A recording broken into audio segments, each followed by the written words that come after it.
अज आखां वारिस शाह नूं कि तू कबरां विचों बोल।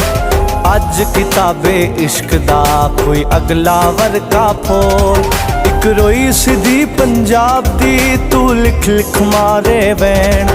अज लखां दियां रोंदियां तैनूं वारिस शाह नूं कहण। वे दर्द मदां दे दर्दिया उठ तक अपना पंजाब।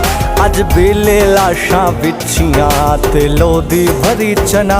किसे ने पंजा पानियां विच हो दित्ती जहर रला ते उन्हां पानियां दरत नूं दित्ता पानी ला।